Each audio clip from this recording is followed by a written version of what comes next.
तो ये हम लोग कल देखे थे, करेक्ट। इन सब का डिफिनेशन हम कल देख रहे थे कि इंटरप्राइज स्ट्रक्चर क्या है ना। और इंटरप्राइज स्ट्रक्चर में what is company code, what is sales organization, ये सारा चीज हम देख रहे थे। अब उसी का definition as per the study material देख लेते हैं। Enterprise structure is an organizational structure mapped into the SAP, है ना। इंटरप्राइज स्ट्रक्चर कोई पूछेगा क्या है, तो इंटरप्राइज स्ट्रक्चर क्या है, जितना भी ऑर्गेनाइजेशन, ये सब ऑर्गेनाइजेशन स्ट्रक्चर या इंटरप्राइज स्ट्रक्चर, इसको कैसे मैप करते हैं एक दूसरे से, वो है इंटरप्राइज स्ट्रक्चर। कंपनी कोड का डिफिनेशन ऑलरेडी हम लोग कल देख चुके थे, क्या है company code. Company code is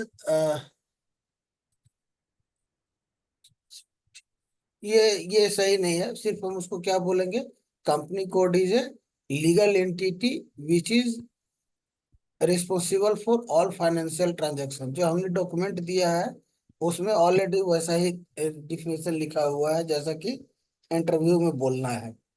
अच्छा, इसमें क्या है कि कंपनी हो गया, कंपनी कोड, सेल्स ऑर्गेनाइजेशन, ये सारा फिजिकल एंटिटी है।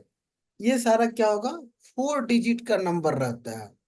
सपोज ये 1000 या 2000 जितना भी रहेगा, 4 डिजिट का नंबर रहता है। जो डिस्ट्रीब्यूशन चैनल और डिवीजन जो है, ये सारा 2 डिजिट का नंबर रहता है। मोस्टली जितना भी इमेजिनरी है वो 2 डिजिट का रहेगा। तो वैसे भी आप देख सकते हैं कि कौन 2 डिजिट का रहेगा, कौन 4 डिजिट का रहेगा। What scenario client will have company code, sorry multiple company code. अभी हम यहाँ पे क्या देख रहे थे कि एक, सपोज ये कंपनी है, कंपनी के अंदर बहुत सारे कंपनी कोड है। तो हम किसी क्लाइंट पे अगर हम जा रहे हैं, तो हम बात कितना करेंगे, कितना कंपनी कोड उसको बनाना है। सपोज कोई एक मैन्युफैक्चरिंग कंपनी है, किसका, हम मारुति सुजुकी कर लेते हैं एग्जांपल, ठीक है। तो इसमें कितना कंपनी रहेगा, कितना कंपनी कोड रहेगा, ये हम लोग को ही बताना है, कंसल्टेंट को ही बताना है। तो कितना कंपनी कोड हम बताएंगे उसको, ये क्या डिपेंड करता है कि कितना उसके पास बिजनेस है। इन द सेंस, अगर वो अ, मारुति सुजुकी का अगर 2-4 डिवीजन है, जैसे उसका बहुत सारा कार है, करेक्ट, उन कारों में से जितने अगर वो है डिवाइड करना उतना चाहता है, अलग अलग। हम्म। हाँ, अलग अलग डिवाइड करना चाहता है कि हम, जैसे इसका मालिक कोई और रहेगा, इसका मालिक कोई और रहेगा, ठीक है। तब हम्म। हम उसको कंपनी को डिफाइन, मतलब अगर डिफरेंट डिफरेंट बिजनेस है, मारुति सुजुकी सूट नहीं कर रहा है, यहाँ पे सूट करेगा टाटा। जैसे टाटा में अगर कंपनी कोड बनाना रहेगा, तो टाटा स्टील एक कंपनी कोड रहेगा, टाटा का, टाटा मोटर्स अलग हो टाटा जाएगा। मोटर एक रहेगा, अच्छा। टाटा तुमको नमक वाला जो फॉर्च्यून का है उसका एक रहेगा। हाँ। तो जितने टाइप का बिजनेस है उतना कंपनी कोड रहेगा। इंपोर्ट प्लस रहेगा, हाँ। जितने कंट्री में है, अगर वो टाटा स्टील इंडिया में है, अमेरिका में है, यूके में है, तो जितना भी कंपनी में जितना भी कंट्री में वो डील करते रहेगा, उतना हम्म। डिफरेंट डिफरेंट कंपनी कोड उसको बनाना पड़ेगा, हम्म। ठीक है। अच्छा, इसमें क्या है कि हम सजेस्ट पहले करते हैं एज मिनिमम एज। ऐसा नहीं है कि तुम, हम सजेशन कर देंगे सर एक काम करो, एक मतलब बिहार के लिए एक बना दो, झारखंड के लिए एक बना दो, वैसा नहीं करेंगे। जितना मिनिमम से मिनिमम हो सकता है हम सजेस्ट करते हैं उतना मिनिमम क्रिएट करने के लिए। क्यों? क्योंकि जितना ये कंपनी कोड ज्यादा रहेगा, जितना सेल्स ऑर्गेनाइजेशन ज्यादा रहेगा, डिस्ट्रीब्यूशन चैनल ज्यादा रहेगा, हम आगे चल के देखेंगे कि सेल्स एरिया जब हम सेटअप करेंगे ना, तो वो बहुत सारा सेल्स एरिया सेटअप हो जाएगा। तो इसलिए बोला जाता है कि जितना मिनिमम से मिनिमम रखेंगे, लेकिन है ना कि मिनिमम हम कितना रखेंगे, वो कैसे डिफाइन करेंगे। तो वो डिफाइन करेंगे कि कितने टाइप का उसका बिजनेस है, डिफरेंट डिफरेंट बिजनेस है, या कितने कंट्री में वो डील कर रहा है, उस हिसाब से उसका कंपनी कोड रहेगा। सेम सेल्स ऑर्गेनाइजेशन, वो सेल्स रिस्पॉन्सिबिलिटी किसको किसको कितने डिवीजन में बांटना चाहता है। जैसे टाटा मोटर ही है, लेकिन टाटा मोटर एक जमशेदपुर का होगा, टाटा मोटर एक सपोज केरला साइड में है या कहीं और भी है। अगर वो दो सेल्स अलग अलग रिस्पॉन्सिबिलिटी देना चाहता है, तो हम उसके लिए उस हिसाब से उतना का सेल्स ऑर्गेनाइजेशन रखेंगे। लेकिन फिर भी ट्राई करेंगे, सजेस्ट करेंगे जितना मिनिमम उतना रखने के लिए। अगर कोई ग्रुप ऑफ कंपनी और सिस्टर कंसर्न है, टाटा ग्रुप, रिलायंस ग्रुप, उस केस में हम क्या होगा, मल्टीपल कंपनी कोड होगा। या अगर मान लो डिफरेंट बिजनेस नहीं है लेकिन डिफरेंट कंट्री में है, तब हम उस केस में भी मल्टीपल कंपनी कोड करेंगे। अदरवाइज सजेस्ट करेंगे कि सिंगल कंपनी कोड रखें। सेल्स ऑर्गेनाइजेशन क्या है, sales organization unit which is responsible for sales. Sales organization क्या है, रिस्पॉन्सिबल फॉर सेल्स। यहाँ पे हम स्ट्रेटेजिक डिसीजन लेते हैं। स्ट्रेटेजिक डिसीजन मतलब सपोज हमारा सेल घट रहा है, तो हम क्या करना चाहते हैं कि एक पे एक डिस्काउंट देना चाहते हैं, ठीक है। या हम देना चाहते हैं कि इस होली का सीजन है, होली के सीजन में हम 20% डिस्काउंट। तो ये सब स्ट्रेटेजिक डिसीजन कहलाता है। ये सारा डिसीजन कहाँ होता है, सेल्स ऑर्गेनाइजेशन के अंदर में होगा। अगेन ये फिजिकल है, तो फिजिकल है तो ये 4 डिजिट का नंबर रहेगा इसका। अच्छा। सेम अगर मल्टीपल सेल्स ऑर्गेनाइजेशन क्यों रहेगा, अगर उसका मल्टीपल कंपनी कोड है ना, तो और बाइफिकेशन ऑफ सेल्स रिस्पॉन्सिबिलिटी अलग अलग है। सेल्स का जो रिस्पॉन्सिबिलिटी है, अगर वो अलग अलग डिवाइडेड है, तो हम उस केस में क्या करेंगे, मल्टीपल सेल्स ऑर्गेनाइजेशन रखेंगे। एग्जाम्पल में देखो रखे हुए हैं, एक डोमेस्टिक है एक एक्सपोर्ट।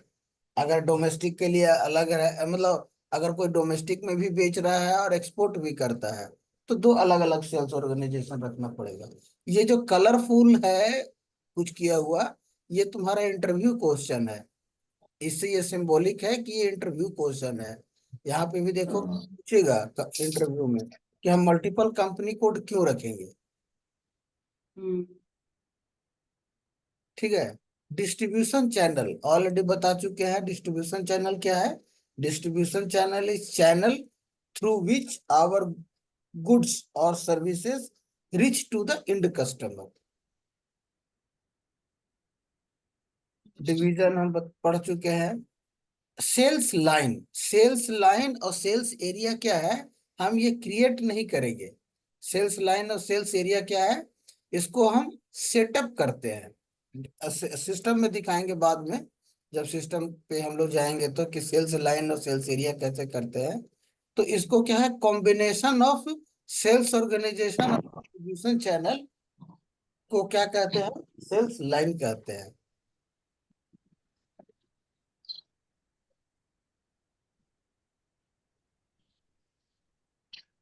सेल्स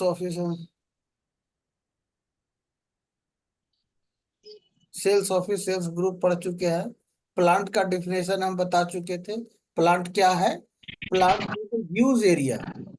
एंड प्लांट का डिफिनेशन जो है, चेंज वैरी होते रहते हैं। As per the module. Production hmm. Module है। अनवर म्यूट पे चले जा।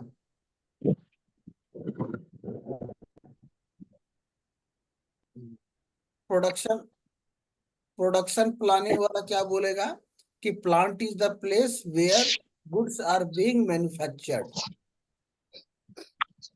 ठीक है। हम्म।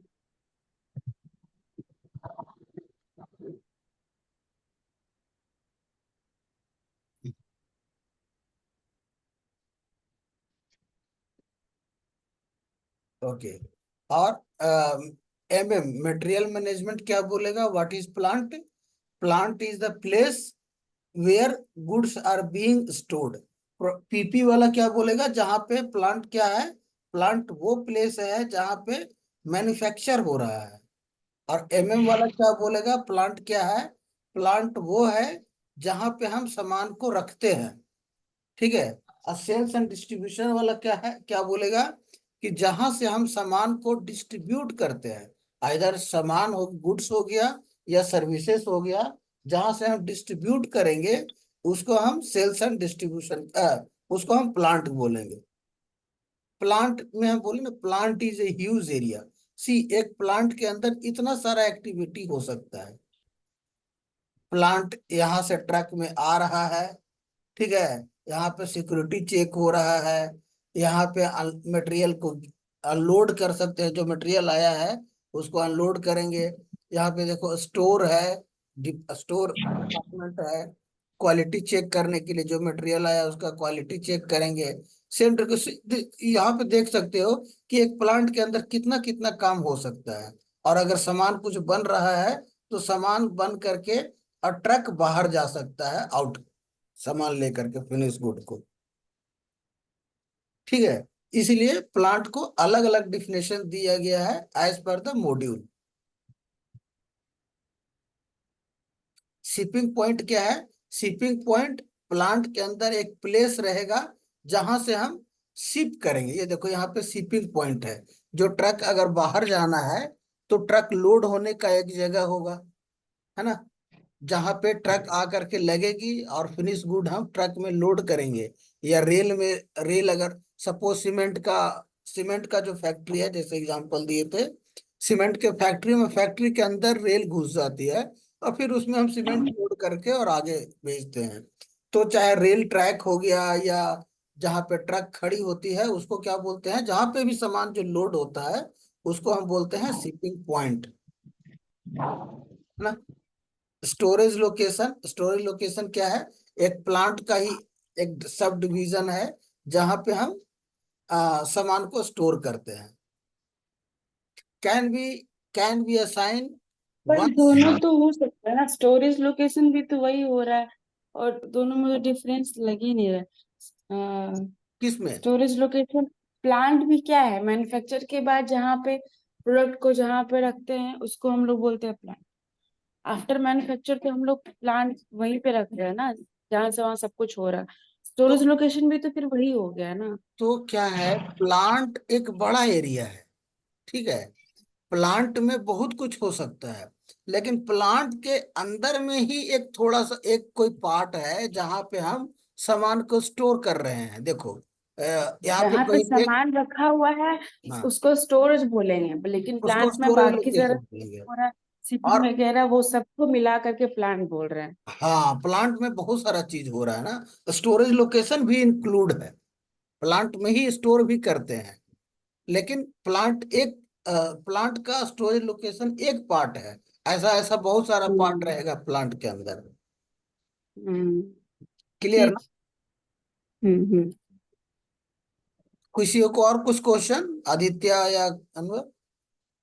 आदित्य आप कुछ नो। पूछते नहीं हो। वेल,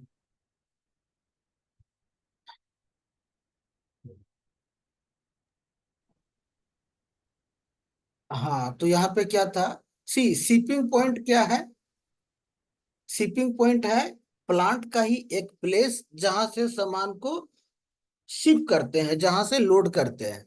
इंटरव्यू में एक क्वेश्चन आएगा कि एक shipping point two different plant को असाइन कर सकते हैं कि नहीं। गेस करके बताओ आप लोग क्या हो सकता है आंसर। एक शिपिंग पॉइंट जो है, शिपिंग पॉइंट क्या है, प्लांट के अंदर एक प्लेस है जहां पे हम, जहां से हम सामान को शिप करते हैं। अगर मेरा शिपिंग पॉइंट एक है, एक जो शिपिंग पॉइंट है वो तो अलग अलग प्लांट में असाइन कर सकते हैं या नहीं। यही शिपिंग पॉइंट, मान लो शिपिंग पॉइंट 001, ये शिपिंग पॉइंट प्लांट वन के लिए भी है, प्लांट टू के लिए भी है। ऐसा हो सकता है? तो हो सकता है जैसे कि कुछ सामान रखा हुआ इधर और कुछ सामान रखा हुआ उधर, तो उसका पिकअप उधर से लेगा, उसका पिकअप उधर से लेगा, शायद में भी। थियोरटिकल नहीं, तो वो तो क्या होगा कि एक ही प्लांट के अंदर अलग अलग शिपिंग पॉइंट हो गया ना। जैसे एक एक मान लो है, यहाँ पे शिपिंग पॉइंट है जहाँ पे सीमेंट होता है, यहाँ पे है जहाँ पे गाड़ी होता है, यहाँ पे है जहाँ से ट्रेन ये होता है। तो ये क्या हो रहा है, डिफरेंट शिपिंग पॉइंट एक ही प्लांट के अंदर है। लेकिन अगर ये शिपिंग पॉइंट यहाँ पे है, अब प्लांट तो अलग होगा ना, प्लांट तो वन प्लांट और दूसरा प्लांट अलग होगा टोटली। तो ये थियोरेटिकल हम्म। पॉसिबल नहीं लगता है। थ्योरी से अगर अच्छा। हम जाएं, जैसा डिफिनेशन है कि प्लांट है, प्लांट के अंदर शिपिंग पॉइंट है, तो शिपिंग वन शिपिंग पॉइंट एक ही प्लांट के अंदर रह सकता है। लेकिन एसएपी इसको अलाउ करता है। एसएपी क्या बोलता है, सपोज आपने एक बिल्डिंग लिया, ठीक है, अब बिल्डिंग के हर फ्लोर का एक नाम दे दिया कि प्लांट। एक प्लांट है हमारा थर्ड फ्लोर पे, दूसरा प्लांट है हमारा सेकेंड फ्लोर पे, और तीसरा प्लांट है हमारा ग्राउंड फ्लोर पे। तो इस केस में क्या हो गया, शिपिंग पॉइंट हम कॉमन रख सकते हैं। ऐसे थ्योरेटिकल देखा जाए कि प्लांट क्या है, बहुत बड़ा एरिया है जहाँ पे ये सब चीज हो रहा है, और उसका तो पॉसिबल नहीं लगता है। लेकिन एसएपी इसको अलाउ किया है, कंसीडरिंग कि प्लांट आपका नियर बाई हो, वो ज्यादा दूर ना हो। तो उस केस में क्या होगा, शिपिंग पॉइंट सेम रहेगा। ठीक है। डिपो क्या होता है, डिपो वो होता है जहां पे हम फिनिश प्रोडक्ट, कुछ कुछ चीजें क्या है कि आपका डिपो एक अलग से लोकेशन होता है जहां पे हम फिनिश प्रोडक्ट को रखते हैं, मैन्युफैक्चर्ड को। सीएनएफ, ये सारा वर्ड्स आपको फैमिलियर होना चाहिए, इसलिए यहाँ पे लिखा हुआ है कि डिपो क्या किसको कहते हैं। और CNF, carry and forward, CNF क्या होता है, जो भी सामान अगर हम मेनली ये सीएनएफ यूज होता है जब सामान हम बाहर भेजते हैं, एक्सपोर्ट या इंपोर्ट के सिनेरियो में, एक्सपोर्ट और इंपोर्ट दोनों के सिनेरियो में सीएनएफ एक टर्म आता है, जो क्या होता है, थर्ड पार्टी एजेंसी टाइप का होता है। ठीक है, वो क्या करेगा, आप जैसे ही आप सामान कुछ भेजना है, तो आप सीएनएफ बहुत सारा मिल जाएगा आपको, जो कि आपको हेल्प करेगा क्लियरेंस करवाने में, जितना भी एक्साइज वाला क्लियरेंस करना। अरुण आज है नहीं क्लास में, नहीं तो वो ज्यादा एक्सप्लेन करता है इसको। तो वो सीएनएफ क्या करेगा, सारा डॉक्यूमेंटेशन पार्ट, किससे अप्रूवल लेना है, सरकारी काम जितना भी है, वो हेल्प करता है।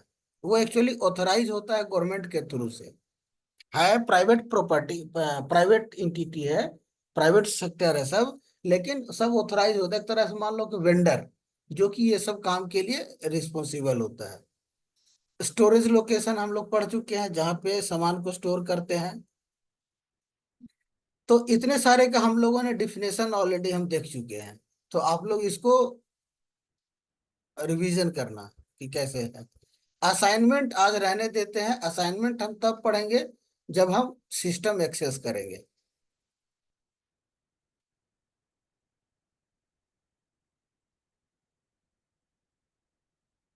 रिलेशनशिप ये पढ़ते हैं आज।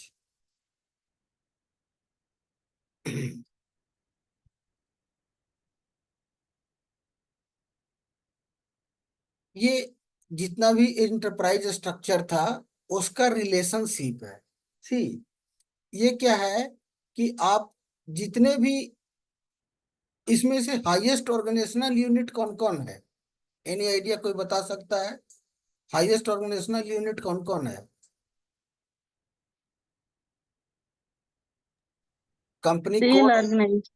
कंपनी कोड है एफआई के लिए, सेल्स ऑर्गेनाइजेशन है एसडी के लिए, प्लांट है पीपी के लिए, कंट्रोलिंग हम्म। एरिया है क्रेडिट मैनेजमेंट के लिए, और कंपनी तो वैसे मतलब वो सबके लिए ओवरऑल है ही। ठीक हम्म। है। तो आप देख लो कि जितना भी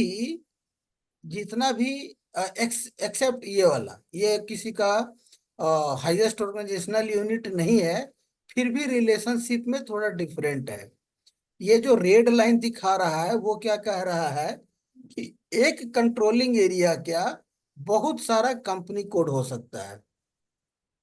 और ग्रीन का क्या मतलब है कि एक कंपनी कोड का, एक कंपनी कोड जो है एक ही कंट्रोलिंग एरिया में जा सकता है। ये नहीं कि ये कंपनी कोड इस कंट्रोलिंग एरिया में भी है, एक और कंट्रोलिंग एरिया है उसमें भी है, और इसमें भी है। ठीक है। तो अगर कोई यहाँ पे पूछता है, जो यहाँ पे एग्जांपल लेते हैं, ये सेल्स ऑर्गेनाइजेशन क्या है, इस कंपनी कोड के लिए असाइन है, ये सेल्स ऑर्गेनाइजेशन हम इस कंपनी कोड में असाइन नहीं कर सकते हैं। ठीक है। लेकिन अगर चाहते कि इस कंपनी कोड, इसी कंपनी कोड में ये भी सेल्स ऑर्गेनाइजेशन होता और ये भी होता, दोनों हो सकता था। कंफ्यूजन? हाँ, कंफ्यूजन मतलब कंफ्यूज है। कंफ्यूजन है या क्लियर है, कैसे है? हाँ हाँ, कंफ्यूजन है। अच्छा नहीं ठीक है। समझ में आया। देखो बताते हैं इसको। अ, हम एग्जाम्पल में देते हैं। ठीक है। अनवर के यहाँ क्या अलाउड है? One husband can have four बीवी। अनु। ठीक है। लेकिन हम इसको ऐसे नहीं कर सकते। एक minute, I am getting a call.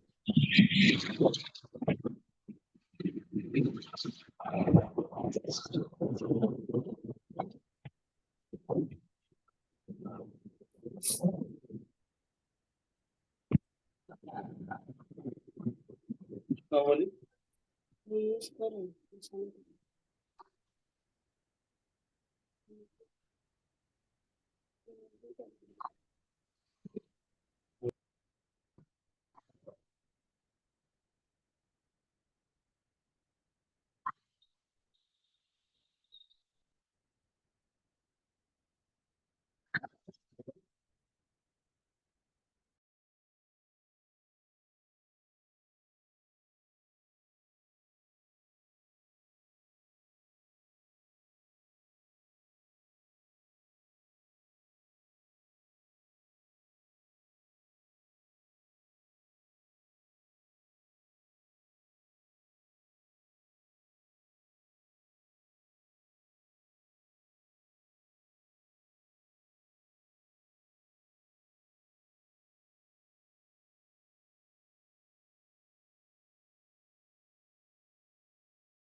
Sorry for the long hold. हाँ, तो हम क्या बोल रहे थे कि ये जस्ट उसी का एग्जाम्पल है कि एक मान लो कि एक ये हस्बैंड है, उसके अंदर चार अलग, वो चार उस या पांच मतलब मल्टीपल सेल्स ऑर्गेनाइजेशन हो सकता है, लेकिन एक वाइफ का एक ही हस्बैंड हो सकता है। एक वाइफ जो अलग अलग उसमें नहीं रखता है। समझ गए रिलेशनशिप में? ये तो मतलब यहाँ पे हस्बैंड कौन है, यहाँ पे वाइफ कौन है, थोड़ा कि फिर से जो भी बताइए ऊपर, हमें जो कि भी है। ऊपर वाला रहेगा ना, जो हाईएस्ट रहेगा, इसके तुम अगर इसको हायरार्की देख रहे हो, तो जो ऊपर वाला हो गया वो हाईएस्ट, वो हस्बैंड हो गया। कंपनी कोड हस्बैंड है। कंपनी कोड हस्बैंड है। और उसके नीचे जो, हाँ। देखो अगर हम इस वाला सिनेरियो में देख रहे हैं, तो ये ऊपर वाला हो गया हस्बैंड और इसके लिए ये हो गया वाइफ।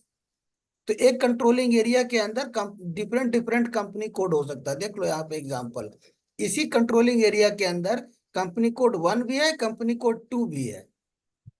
हम्म। सिमिलर क्या हो सकता है, एक ही कंपनी कोड के अंदर सेल्स ऑर्ग 1 भी हो सकता है, सेल्स ऑर्ग 2 भी हो सकता है। लेकिन ऐसा नहीं हो सकता हम्म। है कि अगर ये जो सेल्स ऑर्ग 1 है वो इसके अंदर भी हो हम्म। और इसके अंदर भी हो। अच्छा। और जस्ट अपोजिट ये sales distribution channel and division है। इसमें क्या होता है कि ये डिस्ट्रीब्यूशन चैनल इसमें भी हो सकता है और ये डिस्ट्रीब्यूशन चैनल इसमें भी हो सकता है। मतलब multiple to many to many.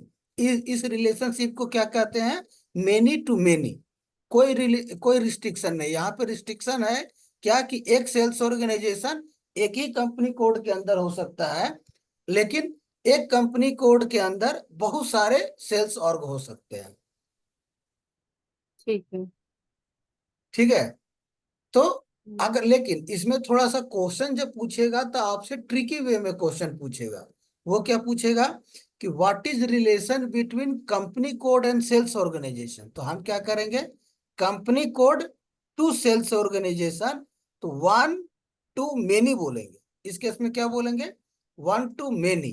और अगर जस्ट अपोजिट पूछ दिया, what is relationship between sales org and company code, मैंने पहले किसका नाम मेनी टू लेना है, वन। तो ये मेनी नहीं, तो इसमें बोलेंगे 1 to 1। मतलब वन अच्छा। सेल्स ऑर्ग जो है 1 ही में जाएगा। तो इसमें क्या हो जाएगा, हाँ। 1 to 1। और ऊपर से अगर पूछेगा तो 1 to many। और इस इन सब हम्म। में पूछेगा तो ये क्या हो जाएगा, मेनी टू मेनी। तो जितने भी हाँ, हाईएस्ट सेल्स। ऑर्गेनाइजेशनल यूनिट है, इसमें यही थ्योरी काम करेगा। एक्सेप्ट हम्म। ये दोनों क्या है कि हाईएस्ट ऑर्गेनाइजेशनल यूनिट नहीं है, लेकिन फिर भी ये काम करता है। हम्म। लोडिंग ग्रुप अलग अलग हो सकता है।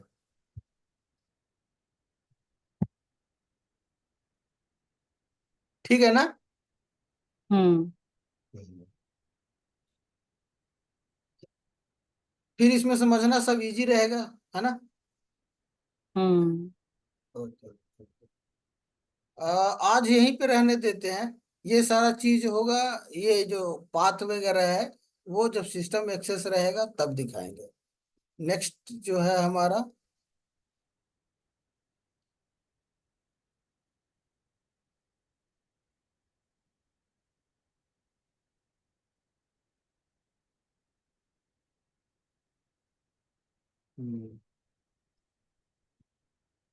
कंपनी का डिफिनेशन यहाँ पे दिया है, credit control area. Credit control company क्या है,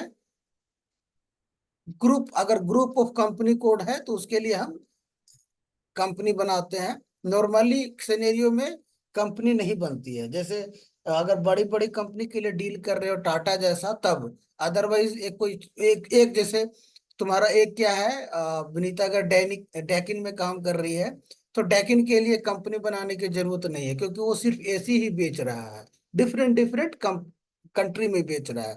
तो मल्टीपल कंपनी कोड बनाएंगे, लेकिन उसके लिए कंपनी बनाने की जरूरत नहीं है। तो तुम सोच सकता है डैकिन जैसा बड़ा कंपनी को कंपनी बनाने की जरूरत नहीं पड़ता है। कंपनी बहुत रेयर बनता है जब बहुत बड़ी कंपनी के साथ डील होता है, जिसका डिफरेंट डिफरेंट ह्यूज बिजनेस हो। क्रेडिट कंट्रोल एरिया क्या होता है, जो क्रेडिट मैनेज करता है। क्रेडिट मैनेज मतलब, क्रेडिट जैसे ही नाम आया मतलब उधारी, है ना। जो उधार जो देता है तो किसको कितना उधार देना है, किसको दिन नहीं देना है, ये सब जो मैनेज करेगा उसको क्या बोलेंगे, क्रेडिट कंट्रोल एरिया। हम्म। कंट्रोलिंग एरिया उसी का एक पार्ट है, सीईओ उसको बोलते हैं।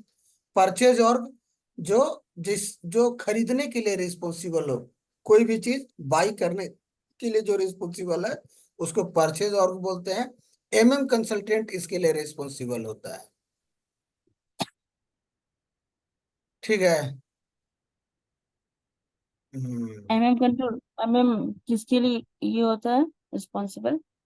परचेज ऑर्ग बना सेल्स ऑर्ग बनाने के लिए एसडी कंसल्टेंट रिस्पॉन्सिबल होता है, और परचेज ऑर्ग बनाने के लिए कंसल्टेंट बन रिस्पॉन्सिबल होता है। क्यों? हाँ, क्योंकि का इसके लिए पैसा चाहिए होता है। क्या? परचेस के लिए पैसा चाहिए होगा इसलिए। नहीं, परचेज पैसा तो चाहिए होगा, वो अनदर मैटर है। लेकिन हाईएस्ट का हाईएस्ट ऑर्गेनाइजेशनल यूनिट का क्या क्या है? का highest organizational unit purchase org है। अच्छा। तो वो बनाएगा, जिसका जो है उसका वही बनाएगा ना। एफआई का कौन है? हम्म। एफआई का हाईएस्ट ऑर्गेनाइजेशनल यूनिट क्या है? सेल कंपनी होगा। कोड। Company code. एफआई अच्छा। फाइनेंस का कंपनी कोड। तो कंपनी कोड फाइनेंस वाला बनाएगा। एसडी का हाईएस्ट ऑर्गेनाइजेशनल यूनिट क्या है? सेल्स और सेल्स ऑर्ग। तो सेल्स ऑर्ग कौन बनाएगा? एसडी वाले बताएंगे। ये ये सेल्स वाले बताओ। ऑर्गेनाइजेशन में कंट्रोल है कि क्या क्या इसमें रहता है, ये हम कल पढ़ेंगे। हम्म। ठीक है।